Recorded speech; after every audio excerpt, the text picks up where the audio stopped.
잠시 후 5분 뒤에 플라이 아시아 2022 인베스터 리더스 포럼이 시작이 될 예정입니다. 참석자분들은 자리에 착석하여 주십시오.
지금 바로 인베스터 리더스 포럼 시작할 예정이니 자리에 착석해 주십시오.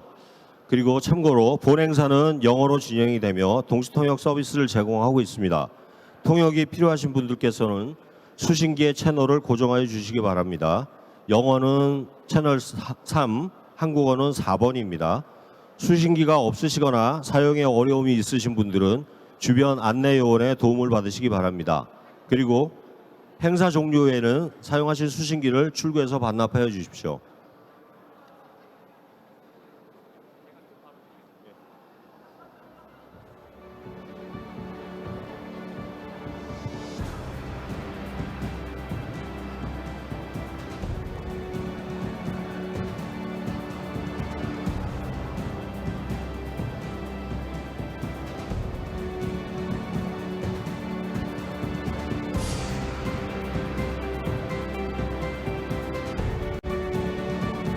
안녕하십니까. 지금부터 플라이 아시아 2022 인베스터 리더스 포럼을 시작하겠습니다. 저는 진행을 맡은 하이투자 파트너스의 권준희 대표입니다. 이번 인베스터 리더스 포럼은 MVC 파트너스, 메디치 인베스트먼트 등 국내 30개 VC 대표 및 임원과 국외에서는 골든게이트 등 20개사의 임직원이 함께 모여 주제를 발표하고 포럼 운영 및 공동 투자 등의 논의를 하기 위해서 마련이 되었습니다. 지금부터 시작되는 인베스트 리더스 포럼은 두 연사님의 주제 발표 후 패널 토의 그리고 기념 촬영 순으로 진행할 예정입니다. 자, 그럼 이제부터 본격적인 인베스터 리더스 포럼을 시작해 보겠습니다. 먼저 첫 순서로 MVC 파트너스 허글 부대표님의 아시아 투자 생태계의 도전과 혁신이란 주제 발표를 듣도록 하겠습니다. 앞으로 모실 때 큰 박수로 맞이해 주십시오. 허글 대표님이십니다.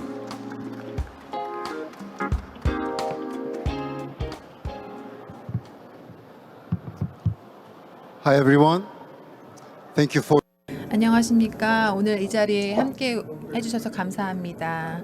네, 오늘 이 자리가 저만큼이나 또 즐거우셨으면 좋겠는데요. 저는 서울에 사무소가 있는데 부산에 올 때마다 이 부산 특유의 그런 분위기를 참 잘 느끼면서 또 즐거운 시간을 보내긴 합니다. 그래서 여러분도 즐거운 시간을 보내셨으면 좋겠네요. 저는 오늘 그 스타트업의 그런 생태계에 대해서 얘기를 하면서 그 스타트업 생태계의 도전 과제와 또 혁신에 대해 얘기를 하려고 합니다. 저는 허글이고요. NBC 파트너스에서 부대표로 있습니다. NBC 오기 전에 저는 이제 변호사로 근무를 하였습니다.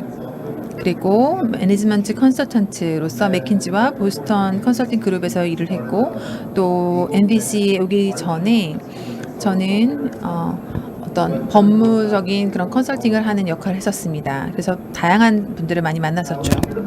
그리고 버링 랩을 또 창업하게 됐습니다. 지금 수치를 보시면요, 사실 아시아는 정말 많은 좋은 자원을 갖춘 대륙입니다. 아시아는 어떤 규모 면에서나 어떤 그 인구 면에서나 굉장히 좋은 이점을 가지고 있습니다. 그리고 가장 젊은 대륙이죠. 평균 그 중간 연령이 32살입니다. 유럽보다 4세나 어리고요. 그리고 미국보다 6살이나 어립니다. 그래서 저희는 정말 어리고 또 다이나믹합니다. 여러 가지 좋은 점이 많이 갖추고 있습니다. 그리고 국제 그 저작권 협회에서 나온 자료에 따르면 저희는 또한 여러 많은 그런 특허를 내고 있는 그런 대륙이기도 합니다. 그리고 탑10 스타트업 에코시스템 그 생태계에도 손꼽히는 그런 대륙입니다. 그래서 좋은 인프라를 갖췄고요. 또 좋은 아이디어를 갖췄고요. 그래서 여러 장점이 많습니다. 그런데 결과를 보면은 저희는 사실 투자를 많이 하고 있지도 않고 또 투자를 많이 유치하고 있지도 않습니다. 사실 경제 규모를 봤을 때 아시아는 유럽이나 EU보다도 그 스타트업 투자 규모에 있어서 뒤처지고 있습니다. 그리고 인구당 유니콘 숫자도 적습니다. 만약 저희가 정말 가장 다이나믹한 대륙이라면 이 수치에서 가장 앞서가야 되는데 왜 이렇게 뒤처지는 것일까요? 제가 세운 가설은요, 연결이 제대로 되지 않는다라는 것이었습니다. 지금 현재 아시아에서 이루어지는 그 VC 투자는 대부분 국내만 머무릅니다. 이스라엘에서 한 그 VC 투자는 이스라엘 스타트업을 대상으로 하고요. 싱가포르도 마찬가지입니다. 현재 여기 이 표를 보시면 그 GDP 대비 그 VC 그 투자 규모와 투자 유치 건수의 규모입니다. 보시면 두 랭킹이 다 똑같은 걸 보실 수가 있죠. 그래서 싱가포르과 홍콩에서 나온 돈은 싱가포르과 홍콩에 머물고 UAE에서 나온 돈은 또 UAE로 갑니다. 그런데 유럽은 그렇지가 않습니다. 뭐 스위스나 뭐 영국, 에스토니아 가 조금 비슷할 뿐이고요. 다른 국가들은 다 다릅니다. 그래서 사실 영국은 이미 이제 EU를 또 탈퇴를 하였죠. 그래서 보시면은 거의 탑을 하고 있는 국가가 다른 것을 알 수가 있습니다. 그래서 두 개의 그런 랭킹이 서로 다른 것을 볼 수 있습니다. 이렇게 된 이유는 유럽이 하나의 그런 시스템을 가지고 있는 하나의 경제이기 때문입니다. 그런데 그런데 아시아 같은 만 8개의 서로 다른 국가들이 있습니다. 그리고 유럽은 또한 많은 노력을 기울이고 있습니다. 하나의 그런 경제를 이루기 위해서뿐만이 아니라 점점 더 서로 연합하기 위해서 많은 노력을 기울입니다. 그리고 특히나 유럽에서 하고 있는 노력 중에 하나는 바로 스타트업을 육성하는 그런 노력들입니다. 그리고 그 유럽 연합이 가지고 있는 그런 프로젝트 중에 하나는 이제 호라이즌 2020 프로젝트인데, 이 프로젝트는 바로 다양한 그런 서부와 남부 그리고 동부 그리고 북부 지역의 그런 유럽의 국가들 서로 연결하고 또 스타트업을 육성하는 그런 프로젝트입니다. 이 스크린에 보시면 지금 9개 프로그램들이 있는데요. 이 9개 중에서 지난 몇 년 동안에만 이것을 통하여서 77만 개의 그런 스타트업이 이 프로그램을 통해서 탄생을 하였습니다. EU에 지금 27개 국가가 있고요. 그런데 이 지금 프로그램들이 지금 39개의 그런 국가를 커버를 하고 있고, 이것은 정말 전 유럽을 아우르는 그런 프로그램이라고 할 수가 있겠습니다. 그렇다면 이것을 통해서 우리가 알 수 있는 것은 무엇일까요?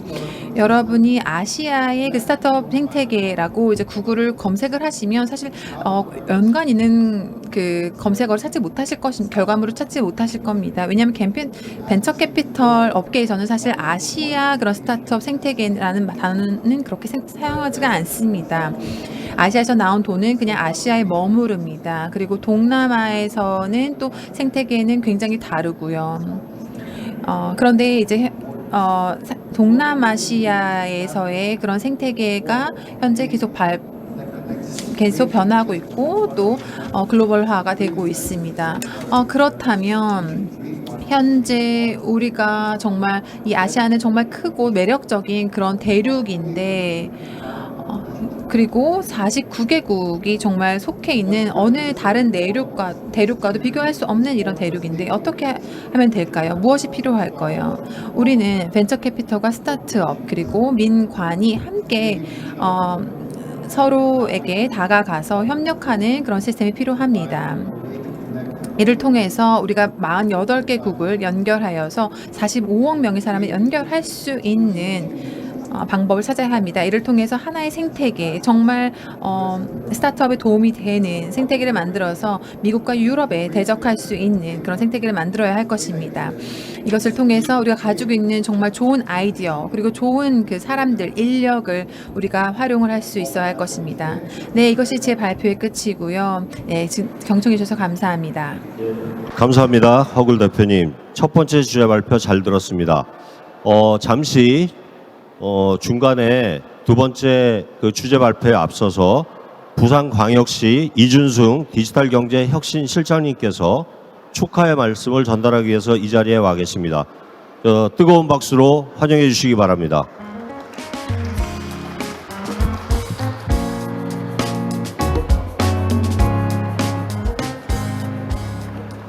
네. 안녕하십니까. 부산광역시 디지털경제혁신실장 이준수입니다. 플라이 아시아 2022 첫 시작 너무 축하드리고요. 특히 인베스터 리더스 포럼에 이렇게 축사를 하게 돼서 대단히 영광으로 생각합니다. 허글 대표님의 방금 감명 깊은 기조 발표 잘 들었습니다. 48개국의 45억의 인구가 모여 있는 아시아에서 유럽에 못지않는, 유럽보다 능가할 수 있는 이러한 시스템을 만든다면 우리 부산이 아니라, 우리 한국이 아니라 아시아의 많은 스타트업 기업들이 혹은 인베스터들이 여러 가지 기회를 가질 수 있는 이런 장들이 펼쳐지는 첫 발걸음이 플라이 아시아 2022가 아닌가 생각합니다. 어렵게 출발했습니다. 지금 상황이 밖에 비가 오고 있습니다. 우리 스타트업 세계에서도 지금 매우 어려운 비가 오는 형상이 아닌가 생각됩니다. 근데 조금 있으면 그치고 해가 뜨듯이 우리 스타트업 세계에서도 마찬가지 해가 뜰 날이 올 겁니다. 힘드시겠지만 좀 버텨주시고 우리 인베스터 리더께서는 어려운 가운데서 어려운 기업들 발굴 좀 잘해주시고 부산만 한국만이 아니라 아시아로 세계로 뻗어나갈 수 있는 우리 하나의 플랫폼 공동체 생태계가 될 수 있도록 저희 시 열심히 노력하겠습니다. 우리 리더님들 그리고 스타트업들 힘내고 같이 손잡고 세계로 마음껏 날아봅시다. 감사합니다. 예, 이준승 디지털경제혁신실장님의 축하 말씀이 있었습니다. 다시 한 번 더 뜨거운 박수 부탁드립니다. 이어서 이스라엘의 최대 벤처캐피탈인 Our Cloud 파트너의 데니스 반님을 모시고 How to Fundraising 두 번째 주제 발표를 듣도록 하겠습니다. 앞으로 모실 때 환영의 박수 부탁드립니다.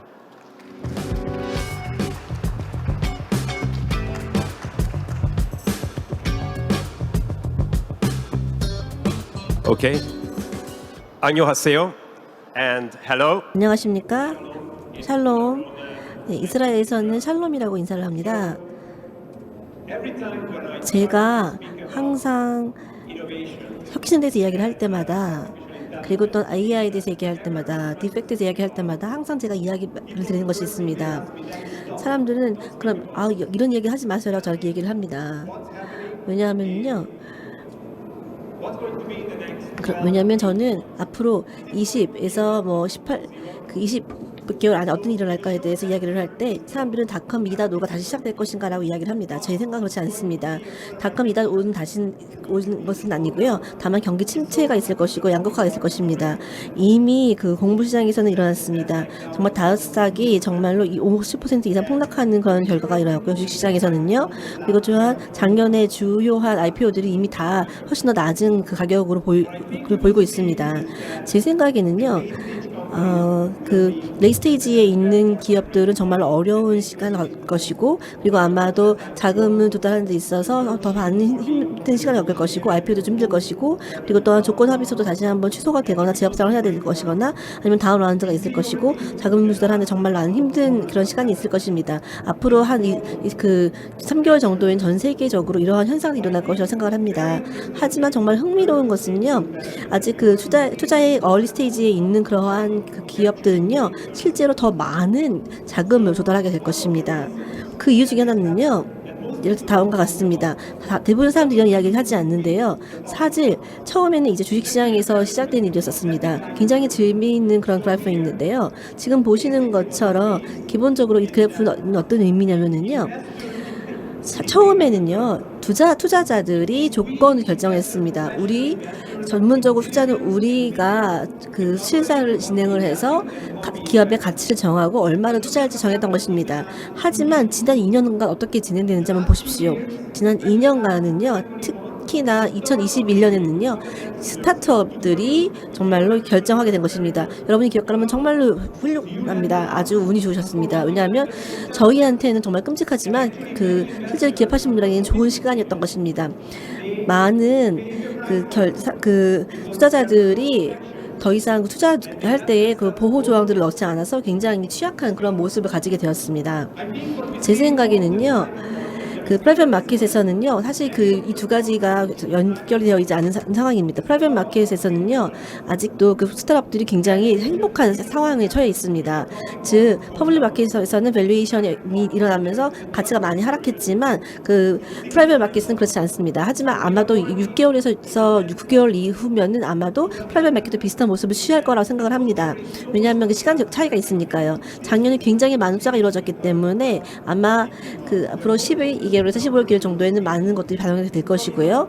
아마도 내년 Q1이나 Q2에는 1사분기나 2사분기에는 새로운 양상이 보일 것이라고 생각을 합니다. 이스라엘에서 말씀드리도록 하겠습니다. 제 앞에 말씀하신 분께서 말씀하신 것처럼요. 네, 저희는 그 정말 사실 비가 오지 않는 나라이기 때문에 더 많은 비가 오기를 원하는 곳입니다. 이스라엘 생태계는요, 정말 혁신에 있어서는 전 세계 최고라고 생각을 하고 있습니다. 누가 저희가 사실 불확실한 시점에서도 정말로 그 넘버원이 되지 못한 점이 있었지만 그때는 한국이 일을 했었지요. 하지만 그 자금 조달이라든가 스타트업에 있어서는요, 전 세계에서 이스라엘이 1등입니다. 네, 작년 아마 250억을 정말 저희가 조달할 수 있었고요. 사실 이스라엘의 인구는 900만 명에 불과합니다. 그리고 또한 유니콘 숫자는 이스라엘에서 거의 100개에 달하고 있습니다. 굉장히 이스라엘은 아주 작은 나라입니다. 정말 전체 규모가 부산보다 조금 더 크다 정도라고 말씀드릴 수가 있겠는데요. 그런데도 이렇게 큰 그 유니콘들이 있는 것입니다. 많은 유니콘들이 있는 것인데요. 왜냐하면 이 굉장히 이해관계자들 간의 긴밀한 조화가 이루어지고 있습니다. 인큐베이터들도 많이 있고요. 그 다음에 VC펀드가 500개가 이상이 있고, 그다음에 프라이빗 에코티도 있고, 굉장히 다양하게, 그리고 또한 정부도 강력한 역할을 하면서 이 모든 이해관계자들이 잘 유기적으로 조화가 되어 있기 때문입니다. 저희 회사에서 말씀을 드리자면은요, 저희는 이스라엘에서 가장 큰 인베스터 있고요. 저희는 현재 20억 달러 이상을 투자를 하고 있습니다. 현재 370개 이상의 회사에 투자를 했고요. 그 다음에 410개 정도의 펀드를 운용을 하고 있습니다. 굉장히 그리고 유럽이라든가, 그리고 또 에미레이트라든가 홍콩, 싱가포르, 그리고 또한 전 세계에 굉장히 많은 곳에서 현재 비즈니스를 하고 있고, 한국에서도 마찬가지로 사업을 진행하게 되길 희망하고 있습니다. 우리 투자자들은 우리도 투자를 받고 있습니다. UFB, 소프트뱅크, 스티프엘, 그다음에 실제로 사실 하나뱅크도 저희에게 투자를 해주고 있습니다. 저희의 이제 주 중에 한 곳이 하나뱅크라는 것이 정말 잘하게 생각을 합니다. 예, 그러면 인베스터들에 대해서 말씀드리고 싶은 것이 있습니다. 캐시가 굉장히 중요합니다. 실제로 그 소규모 투자자들은 아주 좋은 그런 딜을 만들 수가 있습니다. 그리고 빈티지가 아주 중요한데요. 여러분이 그 프라이지 마켓에서도 마찬가지로 진행을 하셔야 되는데요. 사실 침체가 일어나는 그런 그 순간이 투자에 적게라고 저는 생각을 합니다. 왜냐하면은요, 왜냐하면은 멘트를 보자면요, 그 어느 때보다 클래식한 VC 모델에 대한 필요가 더 크기 때문입니다. VC 헤지 펀드가 이제 VC 쪽으로 많이 옮겨오지 않았습니까? 벤처 캐피탈이 실제로 이제 벤처 캐피털을 운영할 수 있는 그러한 시점이 왔다고 생각을 합니다. 사업 기업의 측면에서 보면은요, 사실 기업의 어떤 수명이라는 것을 한번 보면은요, 50년 전에라는 한 50년 정도를 그러니까 그 수명이라고 봤다면 지금은 한 10년이라고 보고 있습니다. 맥킨지 한번 를 보게 적겠습니다. 그렇기 때문에 경기 침체가 일어나는 그런 시점에 여러분께서 10%를 더 투자를 하시면은 나중에 경기가 다시 상승을 할 때 30% 이상 더 큰 수익을 얻으실 수가 있습니다. 여러분이 기업가라고 하면은요, 정말로 이 말씀 꼭 드리고 싶습니다. 여러분께 기업가 분들께 사업가 분들께 몇 가지 조언을 드리고 싶은데요. 제 생각에는 제가 그 마스터 클래스 펀드레이즈 마스터 클래스에 대해서 말씀드리기가 좀 좋을 것 같습니다. 제가 이 말씀 드리는 것이요, 단지 제가 어느서라기보다는요, 제가 꼭 해야 되기 때문입니다. 저희가 지금까지 300개 이상의 회사에다가 투자를 했었고요. 그리고 정말로 많은 경우에 그 기업들이 각자의 스토리를 이야기하는 법을 잘 몰라서 투자를 받지 못한 경우가 많이 봤습니다. 왜냐하면 투자자들 정말로 흥분시키는 방법을 몰랐기 때문인데요. 그렇기 때문에 가장 중요한 것은요, 사실 저희 그 마스터 클래스는 정말 거의 1, 2 정도 걸리긴 하지만 정말 최대한 짧은 시간 안에 이 펀드레이징에서 가장 중요한 도구를 설명을 드리고 여러분께서 실제로 활용하실 수 있도록 한번 노력해 보도록 하겠습니다. 펀드레이징 프로세스는요, 정말 굉장히 단순화해서 보자면 다음과 같습니다. 네트워킹을 하고요. 그리고 그 투자자들을 만납니다. PT를 하고 이메일을 받고, 그리고 또한 그리고 계속해서 팔로업을 하고 또 회의를 하고, 그리고 계속해서 또 이제 투자자 커뮤니티를 만나고 또 이제 실제로 투자를 받게 되는 그런 과정을 겪게 되는 것이죠. 하지만 한 가지 제가 말씀드리고 싶은 것이 있는데요.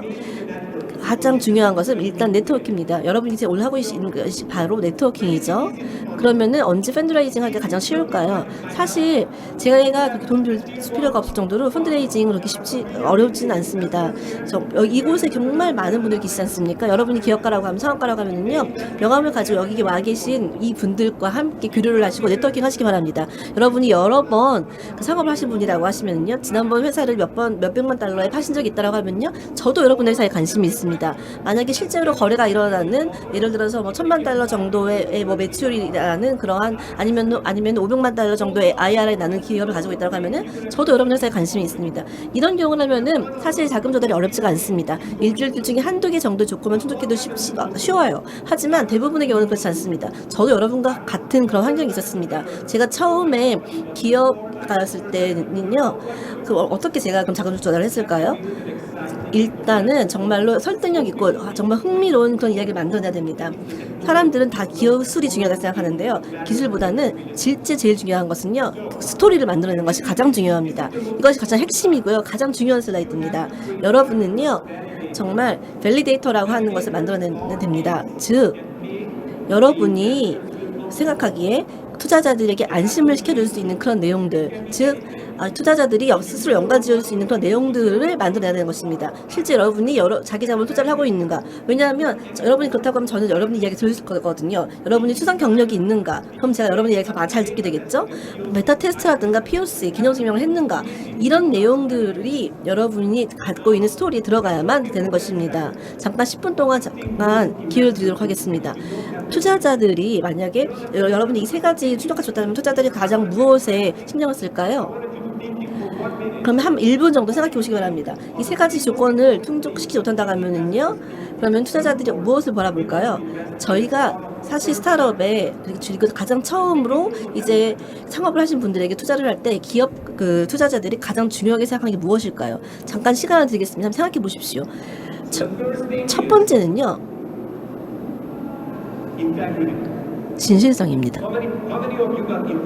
여러분 중에 얼마나 많은 분들이 진실성을 가지고 있을까요? 아마도 아주 큰 시장이라든가 아니면은 뭐 굉장히 뭐 IPO라든가 뭐 그런 거 생각하시겠지요. 하지만 가장 중요한 것은 여러분이 저의 신뢰를 얻어야 된다는 것입니다. 제가 여러분 투자를 하는 사람이니까요. 두 번째는 약속의 땅입니다. 이 약속의 땅이라는 것은요, 사실 모든 사람에게 있어서 다를 수가 있습니다. 만약에 여러분이 회사를 위해서 뭐 삼성이나 LG나 이런 한화 같은 회사를 위해서 자금 조달하고 계신다고 하면은요, 그러면은 아마 굉장히 다른 내용이 되겠죠. 저희 투자자 입장에서는 다른 각도로 볼 것입니다. 그렇기 때문에 이 약속의 땅에 대해서 여러 다양한 그 방식으로 보아야 될 것이고, 가장 중요한 것은 또 어떻게 내가 이 약속을 실제로 실행할 것인가입니다. 예, 정말 그 투자자들이 가서 제가 사실 데니스 반한테 이런 이야기를 들었는데, 제가 이 세 가지 조건을 다 충족을 하니까 저희 회사에 투자를 해주세요 이렇게 말씀하실 수 없지 않습니까? 사실 피치를 할 때에 가장 중요한 것은요, 이 세 가지를 즉 진실성이 있고, 또한 여러분이 영향을 갖추고 있고, 또한 약속할 수 있다라는 이 세 가지를 얼마나 멋지게 전달할 수 있는 것이 바로 피치에서의 가장 중요한 것입니다. 그리고 이 피치를 통해서 여러분의 차별성을 보여야 합니다. 여러분이 피칭 경쟁을 할 때는요, 굉장히 많은 회사 경쟁을 하게 됩니다. 그렇기 때문에 정말 차별하고 독창적인 것들을 만들어내서 눈에 띄셔야만 하는 것입니다. 또 다른 것은요, 여러분 작은 기업이지 않습니까? 이 작은 기업이라는 것을 이점으로서 활용하셨으면 좋겠습니다. 또한 그 현실을 점검하기 위해서 몇 가지 질문을 해보실 수가 있습니다. 그러면 만약에 내가 성공을 하면 퇴출되는 기업은 누군가? 만약에 내가 성공을 하면은 마이크로소프트나 어떤 기업은 퇴출될 것이다라고 얘기를 하면은 저는 투자자로서 여러분께 관심을 가질 것입니다. 혹은 만약에 그 많은 사람들이 저한테 이렇게 이야기를 합니다.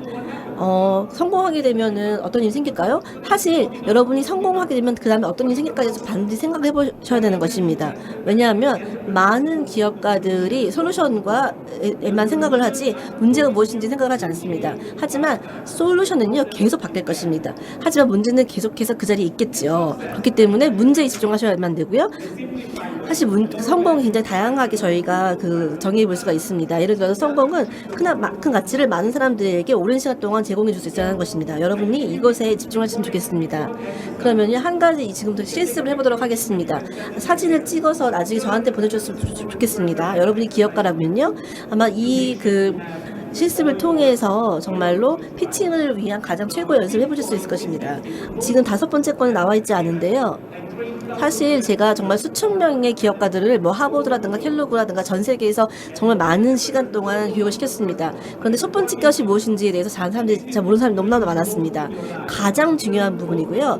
하지만 사람들이 가장 갖고 있지 않은 것입니다. 바로 핸드쉐이크 피치라는 것입니다. 핸드쉐이크, 악수를 하는 피치가 가장 중요한 피치예요. 왜냐하면은요, 악수를 하게 되는 그 시점에 상대방에게 흥미를 유발시키지 못하면요, 네트워크까지 갈 수가 없습니다. 그렇기 때문에 한번 적어보세요. 얼마나 많은 시간이 있는가? 그리고 어디에서 진행을 되는 것인가? 이 패치의 목표는 무엇인가? 그리고 네트워크 패치, 핸드쉐이크, 악수를 하는 이 패치에서의 목표는 무엇인가? 어떤 내용을 담아야 하는가? 어떤 내용을 담지 않아야 하는가? 제가 한번 예를 들어보도록 하겠습니다. 10초. 네. 악수를 하는 패치는 10초만 진행됩니다. 그리고 항상 약수를 할 때마다 여러분이 약수를 하시지 않습니까? 딱 10초만 주어지는 거예요. 엘리베이터에서 여러분이 피치를 하는 것이 아니고요. 정말 10초만 있다고 하면은 정말 흥미있는 이야기 하셔야 되지 않겠습니까?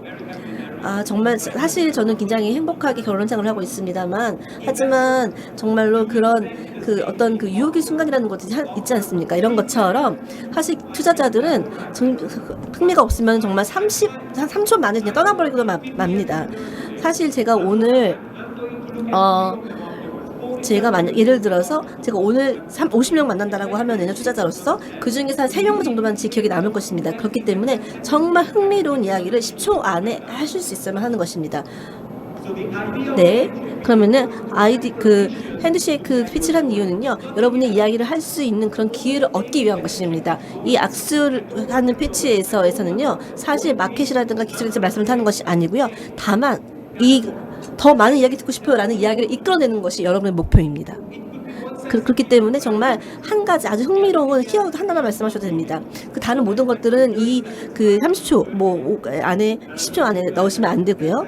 그러면은 자 지금부터 여러분께 시간을 드리도록 하겠습니다. 사진을 찍어서 저에게 한번 이메일을 보여주시면 제가 여러분께 보내주신 내용을 한번 보고 나중에 그 검토해서 이메일 드리도록 하겠습니다. 감사합니다. 여기 키노트 스피칭을 해준 데니스만에게 뜨거운 박수 부탁드립니다. 예, 이어서 바로 패널 토의를 시작을 하겠습니다. 먼저 패널로 참석해 주신 분들을 소개를 드리겠습니다. 먼저 조금 전에 키노트 스피칭을 하신 아워 클라우드 파트너의 데니스 반님 자리하셨습니다. 그리고 두 번째로 국내 그 대형 VC죠. KB 인베스트먼트의 김종필 대표님 자리하셨습니다. 그리고 또 한 분의 키노트 스피커였습니다. 우리 MVC 파트너스의 허글 부대표님 자리하셨습니다. 그리고 마지막으로 얼셋 INC의 조앤 웡 대표님께서 참석해 주셨습니다.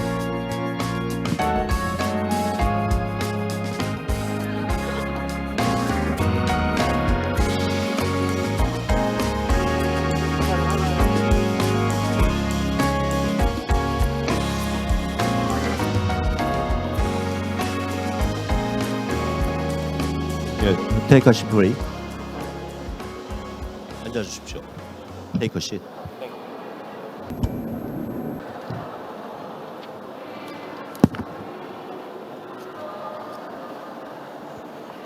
자, 이제부터 패널 토의를 시작을 하겠습니다.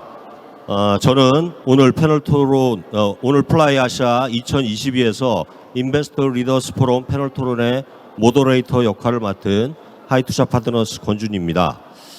이 자리에는 많은 국내외 VC와 스타트업 관계자들이 참석해 주셨습니다. 최근 국제금융시장의 급격한 변동으로 글로벌 벤처 생태계에 많은 변화가 일어나고 있습니다.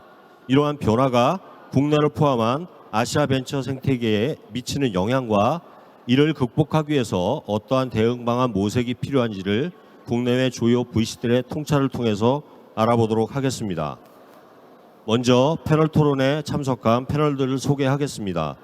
Please introduce your curriculum vitals brief. 네, 각자 한 분씩 간단히 소개 말씀을 해주시면 감사하겠습니다.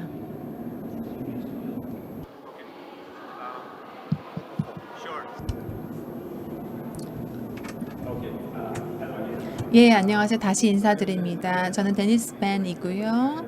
저는 헝가리와 스웨덴 사람인데요. 매니지먼트 컨설턴트로서 그리고 또 외교학을 또 공부했고요.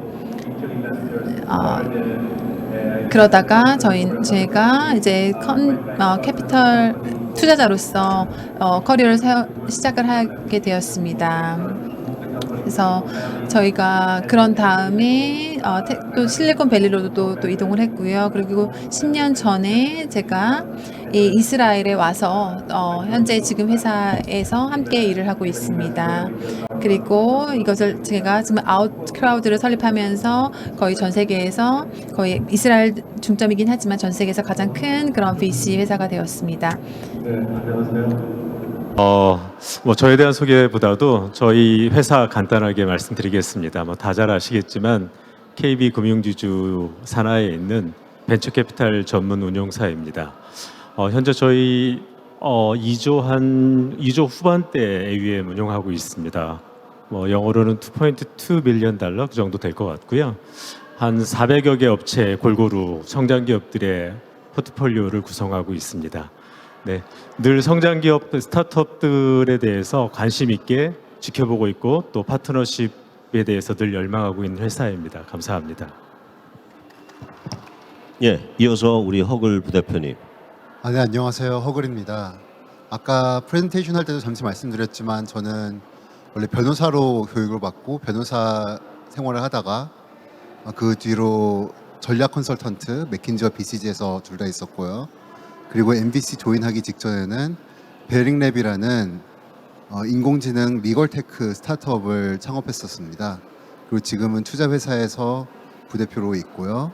저희 MBC 파트너스는 2018년에 새로 만들어진 벤처 캐피탈 및 프라이빗 에퀴티 하우스고 지난 4년 동안 열심히 벤처 캐피탈 딜들을 지금도 많이 하고 있고 부산에 본사를 두고 부산 향토 기업들을 포함해서 뭐 해양수산이라든지 이런 재밌는 분야들을 위주로 투자를 이어나가고 있습니다. 감사합니다. 예, 조앤홍. Hello everyone, my name 안녕하세요. 저는 조안이고요. 홍콩에서 왔습니다. 오늘 저는 미국의 엘셋 잉크에 대해서 또 말씀을 드리고자 하는데요. 엘셋 잉크는 VC로서 또 어떤 금융업도 하고 있지만 또 네트워킹이나 아니면 여러 가지 그런 케어를 또 하고 있습니다. 그리고 또한 저희는 증권사이기도 합니다.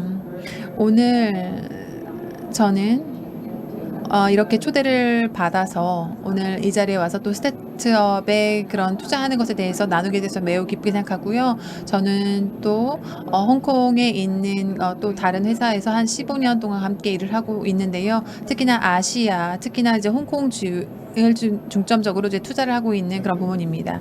감사합니다. 먼저 아시아 VC 시장 상황에 대해서 우리 허글 부대표님께서 현 상황을 말씀을 해주시고 다음으로는 데니스 반께서 유럽권의 VC 시장 상황에 대해서 설명을 해주십시오. Right. So I want to talk about the Asian VC ecosystem right now in 2022. As we all know, it's VC activity. 네, 아시다시피 이제 VC의 그런 활동이 현재 지금 2021년에 대해서 오면서 조금 이제 움직임이 둔화되었습니다. 네, 이것은 사실 현재 그것 때문에 지금 현재 상황이 조금 복잡해지고 있는 상황인데요. 사실 뭐 어떤 경기가 둔화된다고 해서 사실 투자가 반드시 급감하는 것은 아닙니다.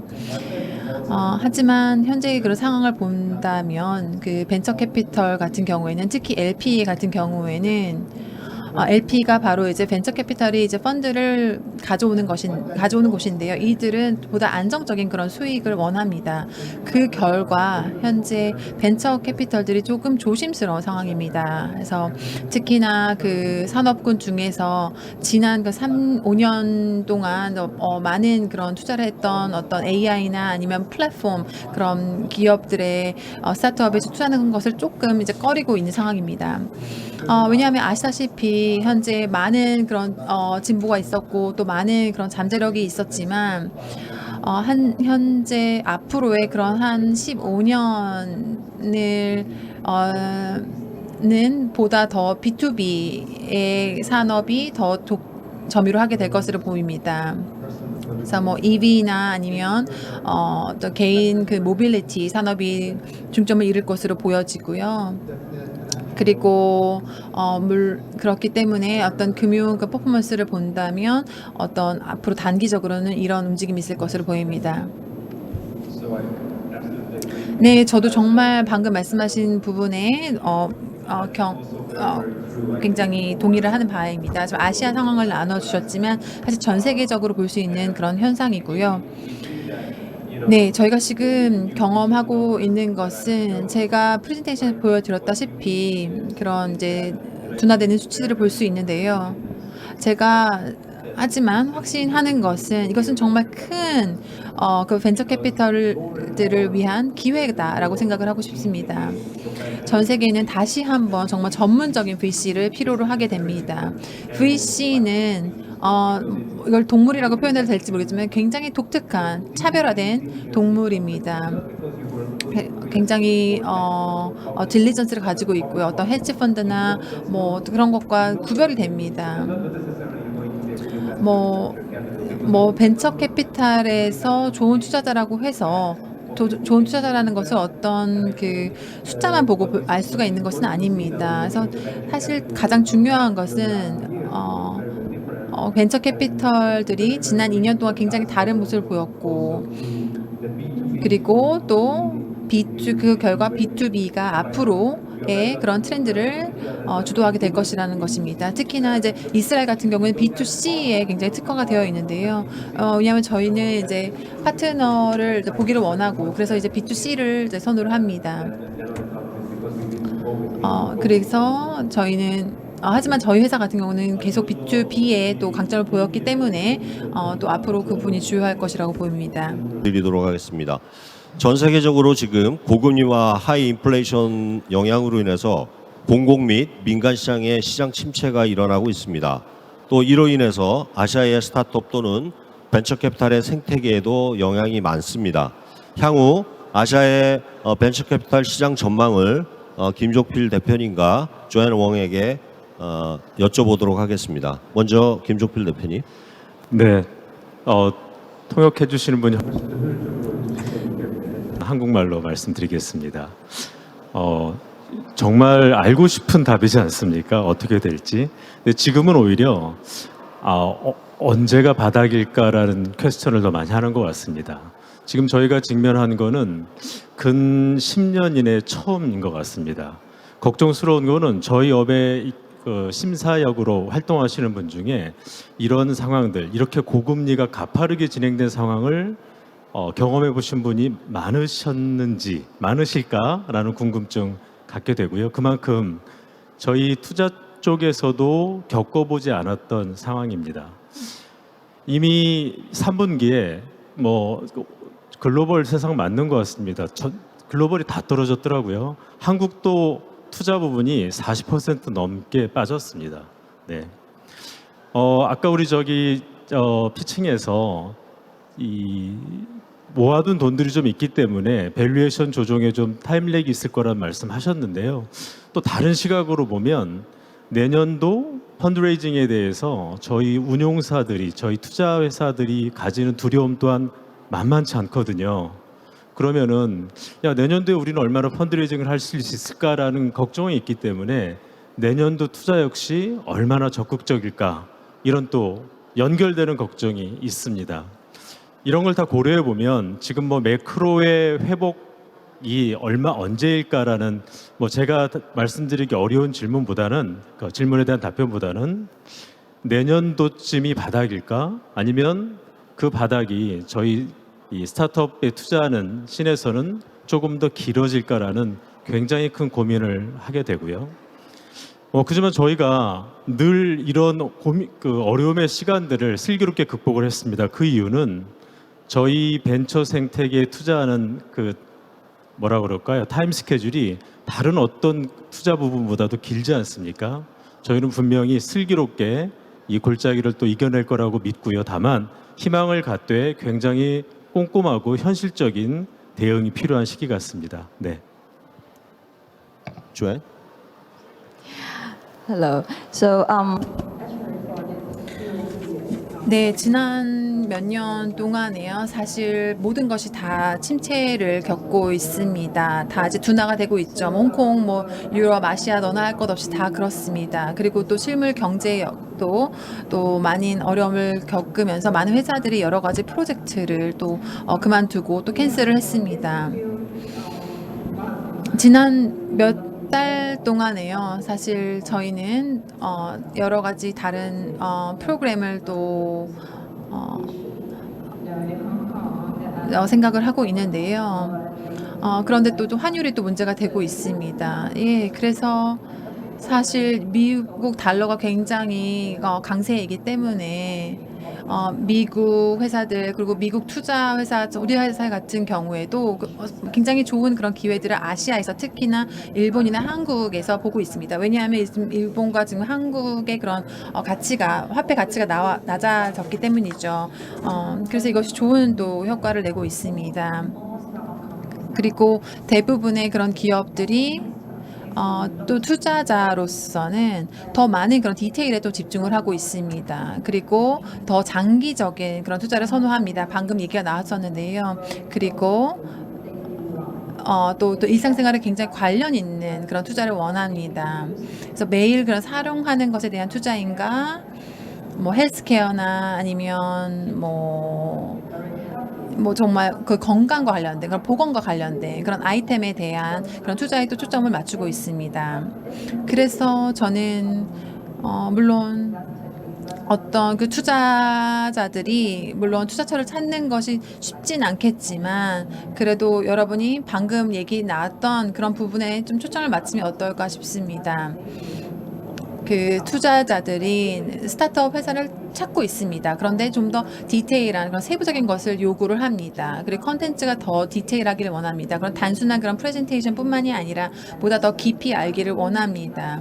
그리고 또 그들은 그 투자한 금액을 어떻게 또 회수할 수 있는지에 대해서 또 알고 싶어 하고요. 어떤 투자 그런 프렌드뿐만이 아니라 보다 더 장기적으로도 파트너십을 맺을 수 있는 그런 스타트업 투자처를 찾습니다. 그래서 이런 것이 우리가 이 모든 것이 방금 데니스나 뭐 또 말씀하셨듯이 조금 더 우리가 투자자를 좀 유인할 수 있는 또 초점을 맞출 수 있는 그런 부분이라고 생각이 듭니다. 지금 한국의 상황도 상당히 궁금할 것 같습니다. 좀 스페시픽하게 들어가서 최근 시장이 한국의 벤처 시장에서 스타트업들의 밸류에이션에 어떻게 영향을 미치고 있는지 우리 김종필 대표님께서 의견을 좀 말씀해 주시기 바랍니다. 네. 사실 그 미국 시장에서도 레이 스테이지 쪽의 밸류에이션이 굉장히 많이 추락을 했죠. 한국도 마찬가지입니다. 이 시장 유통 시장과 조금 더 긴밀하게 연결되어 있는 후기 시장 쪽은 레이 스테이지 쪽은 굉장히 큰 가격 하락이 있는 것 같습니다. 다만 이제 초기나 또 이 중기 쪽으로 보면은 오히려 초기 기업에게는 약간의 기회도 좀 보입니다. 어쨌든 저희가 그 전체적으로는 펀드레이징이 2021년에 약 한 7조 그리고 올해는 9조까지를 예상을 하거든요. 미래의 상황에 대해서 불투명하고 걱정은 됩니다만 그래도 투자를 위한 체력은 그 어느 때보다도 상대적으로 좀 있는 편입니다. 그런 것들이 초기 기업들에 대해서는 조금 더 과감한 투자가 이어지고 있는 추세 같고요. 조금 더 적극적으로 보는 것 같습니다. 물론 또 초기 기업들은 절대적인 밸류에이션이 좀 상대적으로 낮기 때문에 아무래도 투자자들에게 밸류에이션 부담 부분에서는 조금 더 관대해지는 것 같고요. 그런 의미에서 초기 부분에 대해서는 밸류에이션은 사실은 저희가 어렵다고 체감하는 것 대비해서는 아직은 좀 견조하다 이렇게 보여지고요. 또 하나는 아까 저기 피칭에서 연사도 말씀하셨지만 이 굉장히 어떤 큰 규모 또는 좋은 파트너십의 투자자들과 연결이 되어 있는 기업들은 다음 라운딩에서도 어찌 보면은 좀 덕을 보는 것 같습니다. 결국 자기들을 믿어주고 그 밸류에이션을 지지해주는 투자자들과 함께 가는 기업들은 그래도 밸류에이션을 조금 더 스테이블하게 가져가는 것 같고요. 다만 이 시장에서 돈들이 지금 어느 때보다도 굉장히 효율을 쫓는 것 같습니다. 과거의 돈들은 성장 또 조금 더 레트로고 얘기하면 꿈을 쫓는 돈들이 많았는데요. 지금은 굉장히 효율을 쫓는 돈이 많아졌습니다. 이미 뭐 상대적인 가치인 채권이나 다른 대체 투자자들이 대체 투자의 수익률이 많이 높아졌기 때문에 지금 저희 시장에 들어온 돈들도 굉장히 효율을 쫓고 있어서 중기 이후로 넘어가면은 실제로 기업들이 얼마나 효율적으로 돈을 벌고 있는지 또 돈을 벌 것인지에 대한 부분에 좀 더 민감한 것 같고요. 그래 기업들이 앞으로 보여줄 성장에 대한 꿈에 대해서는 조금은 더 인색해진 것 같습니다. 그래서 중기 부분에서는 아무래도 밸류에이션이 조금 뭐라 그럴까요? 과거 대비해서 조금 더 떨어져 있는 편이고요. 다만 밸류에이션이라는 것이 지금 당장 회사의 가치를 결정짓는다고 생각지는 않습니다. 회사가 성장을 위해서 필요한 돈을 어떻게 모으느냐가 훨씬 더 중요하기 때문에 지금 시점에서는 투자자들과 마음을 열고 회사가 앞으로 이 골짜기를 어떻게 하면 현명하게 슬기롭게 잘 벗어날 수 있을지 건너갈 수 있을지 거기에 필요한 돈은 얼마일지 허심탄회하게 얘기하고 거기서 가장 적절한 지혜로운 밸류에이션을 해야 되는 시간 아닌가 싶습니다. 네, 여기까지입니다. 예. 우리 그 김 대표님이 시간을 좀 많이 쓰셨어요. 이어서 조앤 웡에게 묻겠습니다. 이러한 어려운 상황에서 그래도 최고의 퍼포먼스를 낼 수 있는 벤처 캐피탈리스트가 되는 방법과 그리고 또 스타트업 중에서도 성공적으로 펀드레이징에 성공을 할 수 있는 스타트업이 되는 방법은 어떤 것이 있을까 말씀해 주시겠어요? Yeah, for the investor, actually, we're looking for the 그 투자자 쪽에서 먼저 보자면은요, 투자를 할 때 그 계획 수립을 좀 저희가 살펴봅니다. 네. 만약에 스타트업이 만약에 그 강점에 주요한 점을 주었으면 좋겠습니다. 그리고 한국에서는 예를 들어서 스타트업 같은 경우에 그 굉장히 강점을 보인 몇 가지 분야가 있지 않습니까? 여기에 집중하셨으면 좋겠고요. 다른 연사분께서도 말씀을 하셨지만 투자자들은 투자를 위해서 정말로 또 그 흥미가 갈 만한 그러한 어떤 그 분야를 찾기 때문에 그렇게 하셨으면 강점에 집중하셨으면 좋겠고요. 그리고 또 올해 같은 경우에는요, 올해 초 같은 경우에는요, 미국에서 또 많은 투자가 단행이 되었었는데요. 그때 당시에는 스타트업만이 아니고 다른 그 기업들도 살펴보았었습니다. 예, 이미 많이 성장이 이루어진 그런 기업들에 대한 투자도 저희가 봤습니다. 그 사실 아시아 기업들이 그 대상이었었는데요. 왜냐하면 아시아 기업들은 굉장히 혁신이 잘 이루어지고 있고 그리고 또한 기업의 기술 수준이 높습니다. 그렇기 때문에 저 입장에서는 젊은 회사라고 볼 수가 있는 것이죠.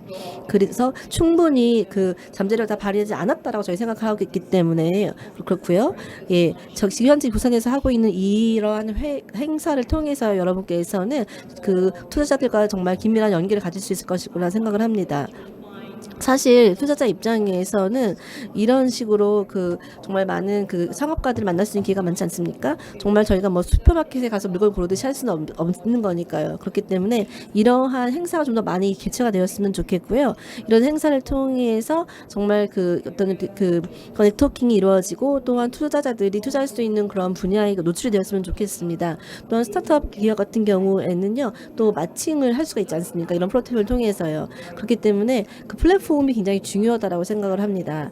특히나 특히나 그 전체적인 그 경기가 좋지 않을 때에 정말로 저희가 그 사실 좀 쉬운 방법을 통해서 아주 오랜 시간이 걸리는 것이 아니라 뭐 오랜 그 커뮤니케이션을 해야 되는 그런 방식이 아니라 그 좀 더 쉬운 방법을 통해서 커뮤니케이션을 하길 원하기 때문에 또 효율성을 찾기 때문에 이런 행사가 되게 중요하다 생각을 합니다.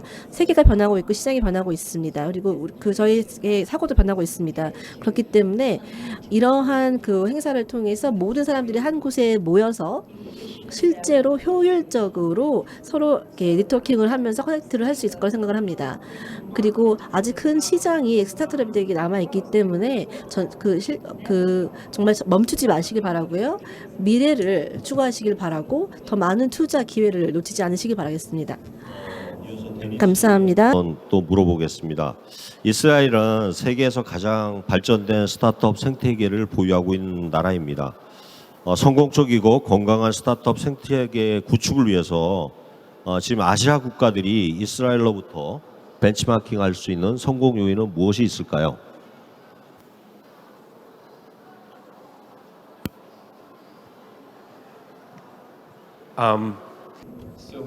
네. 제가 이스라엘에 대해서 말씀을 드리기 전에요. 사실 한국 분들께 이렇게 말씀을 드리기가 좀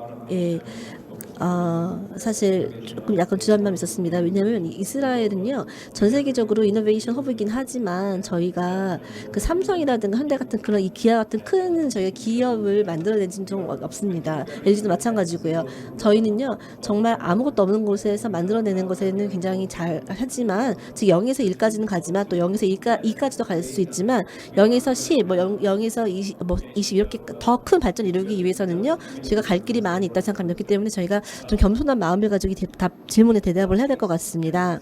그러면은 생태계를 특히 스타트업 생태계를 성공적으로 하려면은요 그 이해관계자들이 참여가 필요합니다. 첫 번째로요 아주 유니크하고 그리고 또한 프로페셔널한 벤처 캐피탈리스트가 필요합니다. 어떻게 투자하는지 알아야 되는 사람들이 있습니다. 이분들 없으면 아무것도 이루어지지 않죠. 어떻게 위험을 감당하면서 투자할 수 있는지를 아는 벤처 캐피탈리스트가 필요합니다. 그 가장 첫 번째 요소고요. 두 번째는요. 정말로 그 협력이 가장 중요합니다. 그리고 전 세계에서 가장 협력을 잘 하고 있는 나라라고 저는 생각을 해요, 한국이요. 왜냐하면요, 협력을 통해서 그 스타트업들은 POC도 할 수 있고 비슷한 시스템 테스팅도 할 수 있지 않습니까? 이를 통해서 뭐 삼성이라든가 예를 들어서 아마 여러분이 뭐 투자라고 하면요, 여러분이 계속해서 트라이얼을 하면서 피드백을 받고 시장으로부터 의견을 아주 신속하게 받아면 됩니다. 굉장히 중요합니다. 즉 시장으로부터의 피드백을 받는 것이 아주 중요하고요. 세 번째 요소는 정말 대학도 필요하고요. 그리고 또 엑셀러레이터도 필요하고 또 인큐베이터도 필요합니다. 대학 또 생태계 하나가 돼야 되겠죠. 이 대학 계속해서 인재를 양성해 내는 곳이기 때문에요. 그리고 또한 계속해서 또 창가 육성해야 되니까요. 네 번째는 정부입니다. 정부는 정말로 큰 책임을 가지고 에코시스템을 만들어 나가게 됩니다. 왜냐하면요 초기에는 사람들이 돈을 잃을 수 있다는 잠재성이 있습니다. 그렇기 때문에 정부에서는 개입을 해서 실제로 정말로 건전한 그러한 그 생태계가 조성될 때까지 앞으로 한 10년, 20년을 장기적으로 바라보고 계속해서 지원을 하면 됩니다. 처음 10년 굉장히 어렵지 않습니까? 정신적으로 굉장히 어렵습니다. 제가 사실 제가 맥킨지는 아니었지만 다른 곳에서 아주 높은 급료를 받으면서 일을 했었는데요. 그 다음에 저는 창업가 되었습니다. 제 어머니는 저한테 뭐라고 말씀하셨냐면요. 창업가는 실직자의 다른 이름일 뿐이다라고 말씀하셨습니다. 저희 엄마는 아시겠죠? 유대인이십니다. 그렇기 때문에 제가 의사나 변호사나 모의고사 성자가 아니라면 넌 아무것도 아니냐라고 생각하시는 그런 분이시죠. 그렇기 때문에 그런 환경에서 창업가가 되게 어려웠었습니다. 그렇기 때문에 창업가라는 것은 실패하는 사람, 성공 직전까지 실패한 사람이라는 의미입니다. 그렇기 때문에 여러분은 먼저 처음으로 이제 실패를 하실 때 여러분의 가정, 여러분의 가족들, 그리고 여러분의 회사가 여러분을 실패자라고 규정하게 되면 다시는 여러분은 그런 정의 때문에 성공하지 못합니다. 성공적인 기업가 되지 못합니다. 이런 것들이 굉장히 중요하고요. 또 한 가지 재미있는 한국어를 제가 배우게 되었는데요. 지구력, 이게 필요합니다. 이제 리질리언스가 필요하는데요. 바로 저희는요, 바로 이 지구력을 여러분 한국인으로부터 배울 수 있을 거라고 생각을 합니다. 네, 왜냐하면 이 지구력이 사실 기업가가 되어서 성공하기 위해서 가장 중요한 요소 중에 하나입니다. 그 어느 나라도 한국만큼 지구력을 가지고 있는 것이 없습니다. 왜냐하면 한국은 정말로 여러분의 혈관에 흐르는 이 지구력이 있지 않습니까? 수천 년 동안의 이 지구력을 계속해서 가지고 왔고 그렇기 때문에 이러한 마법이 여러분을 도와줄 수 있을 거라고 생각을 합니다. 네. 입니다. 지금 되게 어려운 시기지만 벤처 캐피탈이 아시아 글로벌리 투자 수익을 어떻게든 저희는 극대화하는 게 목표이고요. 이를 위해서 또 아시아 또는 글로벌 VC 간의 협업 방안이나 어떤 아이디어나 제안이 있으시면 말씀해 주십시오. 네, 과거 우리 산업 루틴을 보면은 트래디셔널 산업에서는 테크놀로지가 유럽에서 나오고 아시아에서 생산을 하고 다시 이제 서구권에서 소비가 되는 그런 패턴을 보였죠. 근데 지금 이 지식경제 사회에서는 꼭 그렇지가 않단 말이죠. 어차피 매니팩처링 생산도 온쇼링, 니어쇼링 이런 식으로 해서 굳이 아시아에서 안 해도 되고 오히려 이제 아시아는 생산 기지가 아니라 소비를 위한 기지가 돼가고 있어요. 그런 점들을 생각해 보면은 그래도 이제 코어 테크놀로지는 아직도 유럽에서 많이 나오고 아시아에서 생산을 하고 아시아에서 매추어가 되고 프로덕트 매추어가 되고 다시 이제 서구권으로 재수출이 되는 그런 밸류체인을 생각해 볼 수가 있을 것 같고요. 그런 것들을 생각해 보다 보면은 그래도 이제 서구권과 굳이 이제 리저널 코어포레이션이지만 서구권에 투자할 수 있는 벤처 캐피탈들과 국내에 있는 벤처 캐피탈들이 파트너십으로 이제 인터컨티넨털 펀드 같은 것을 만들어야 되지 않겠느냐라는 생각이 좀 있고요. 그런 식으로 이제 일단 다음 질문에서도 논의가 되겠지만 그런 인터컨티넨털 파트너십을 벤처 캐피탈들이 그 이니시티브를 가지고 만들어서 그 아까 데니스가 말했던 에코시스템에 필요한 그런 요소들, 그 정부들이라든지 대학교들 또는 이제 특히 각 국에 있는 대기업들, 기업들 파트너들을 이제 끌어올 수가 있는 그런 허브 역할을 해줄 수가 있다면은 그러한 이제 약간 단순 투자만을 위한 펀드가 아니라 이코시스템 조성을 위한 그러한 약간 코어퍼레이티브한 이코시스템까지는 아니지만 약간 그 파트너십 체계, 약간 웹 같은 것을 만들게 된다면은 조금 더 활발한 투자와 투자 리턴이 이루어질 수 있지 않을까. 단순 투자에서 그치는 것만이 아니라 투자된 회사들이 정말 제대로 그 아이디어를 상품화하고 상용화하고 고도화하고 그리고 재수출할 수 있는 그런 이제 컨베이어 벨트 같은 시스템이 생기지 않을까라고 생각을 합니다. 예, 감사합니다. 이제 여기 참석하신 모든 패널에게 그 부탁을 드리겠습니다. 새로운 소비 트렌드와 향후 12개월간의 그 단기 시장 전망을 통해서 벤처 캐피탈리스트 그리고 스타트업에게 해주고 싶은 조언이 있다면 한 줄 조언 형식으로 간단하게 한마디씩 해주십시오. First, Dennis. 온라인 어디요? 야.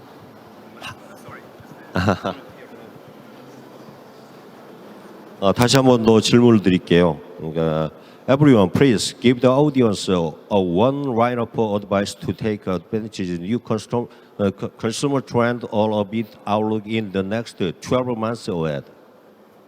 So I think from a venture capitalist that I think 네, 벤처 캐피털의 입장에서 본다면 앞으로 B2B에 더 초점을 맞출 것입니다. 이것이 저희가 예견하는 트렌드이고요. 소프트웨어나 뭐 AI나 딥테크가 중심이 되겠습니다.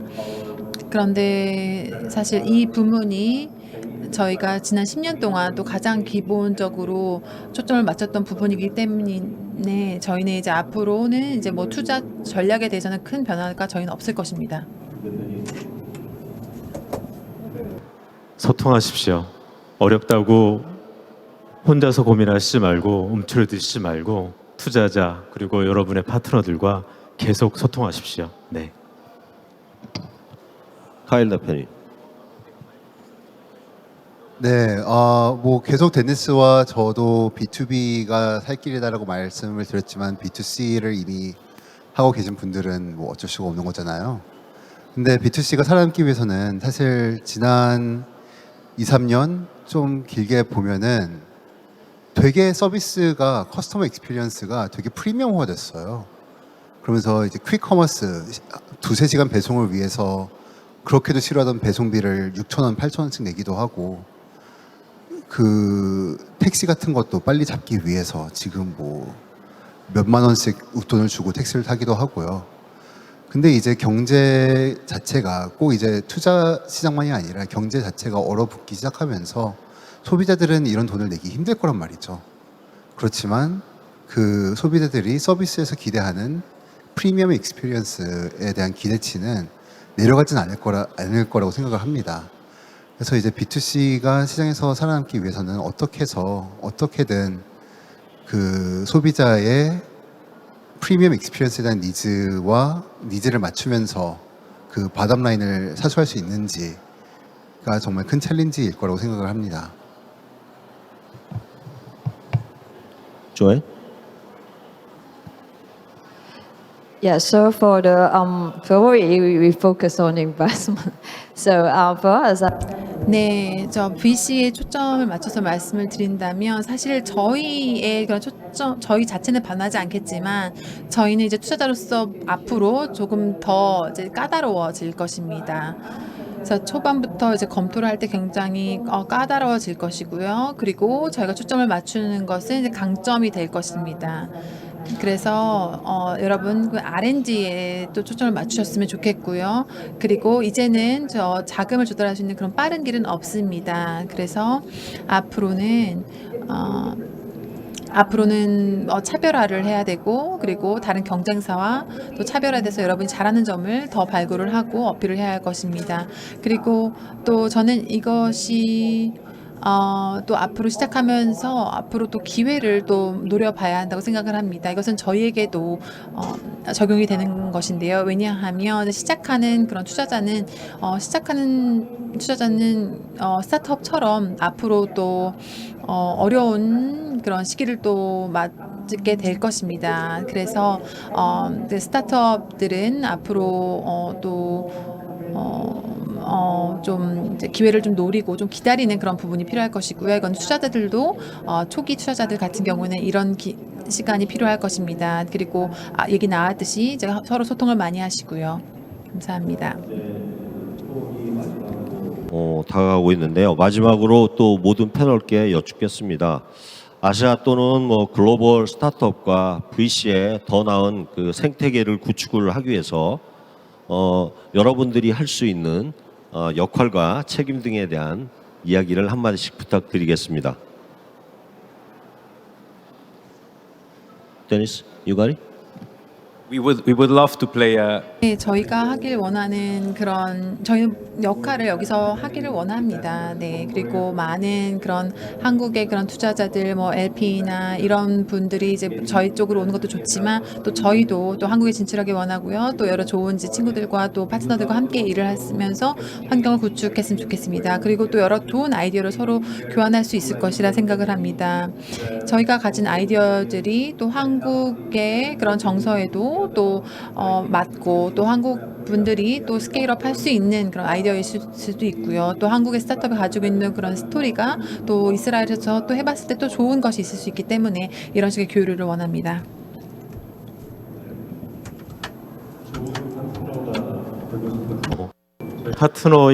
파트너가 건강하고 체력이 튼튼해야 좋은 파트너 역할을 하는 거라 생각합니다. 지금 스타트업 생태계 근데 생태계가 늘 천국은 아니지 않습니까? 생태계는 때로는 거칠고 생존을 위해서 끊임없이 노력하는 곳이 생태계라고 생각하고요. 그 생태계에서 든든한 파트너 역할을 할 수 있는 저희 롤을 위해서 저희 또한 열심히 치열하게 살아남도록 하겠습니다. 네, 상당히 어려운, 어떻게 보면 쉽지 않은 요청이긴 하네요. 왜냐면 이게 이 역할을 한다는 게 노력이 필요한 건데 어느 정도 에포트가 있고 우리 입장에서 익스펜디처가 있는 것인데 그거에 대한 리턴이 항상 개런티가 되지 않는 거잖아요. 그만큼 이게 제로섬이 아니라는 것을 우리가 다 단기간에는 근시적으로는 제로섬으로 보일 수 있겠지만 굳이 이 에코시스템 자체가 더 활성화되고 더 견조해질수록 거기에서 우리의 역할도 우리한테 떨어지는 몫도 더 커질 것이라는 사실을 조금 더 이해를 하고 액트를 해야지 그런 이제 어떻게 보면은 셀플레스한 행동들이 나올 수 있을 거라고 생각을 합니다. 그런 입장에서 저희 같은 경우는 더 그 마더를 쥐고 달려나가야겠죠. 이런 에코시스템을 위한 행동들에 대한 에벤젤리스트가 되기 위해서 노력을 하겠습니다. 좋아요? 예. 사실 제 생각에는 좀 더 인내심을 가져야만 될 것 같고요. 그리고 또 더 많은 시간을 들여야만 할 것 같습니다. 사실 저 과거를 생각을 해보면은요, 투자자로서 우리는 인내심이 필요합니다. 더 대부분의 그 스타트업들을 인내심을 가지고 봐야 된다 생각을 합니다. 네요. 자, 오늘 패널 토론에서 지금까지의 국제금융시장 환경 변화에 따라서 스타트업 생태계와 VC 생태계가 어떻게 대응을 하고 이 위기를 극복하고 더 나은 미래로 나아갈 수 있는지에 대한 방안을 모색하는 자리가 되었습니다. 시장 변화에 능동적인 대응과 미래의 희망인 벤처 생태계의 지속적인 성장을 위해 글로벌 VC 간의 공동 협업이 필요하다는 결론에 도달하였습니다. So, from Investor Readers Forum today, I hope it would be the first big step toward. 제 생각에는 저희가 오늘 정말 유기적인 협력을 통해서 VC들과 어떤 스타트업들이 함께 나가야 될 거라고 생각을 합니다. 다시 한번 패널분들께 감사를 드리고 정말 오늘 부산에서 즐거운 저녁 시간 보내시기 바라겠습니다. 감사합니다. 댄스 굿자. 수고하셨습니다. 자, 그리고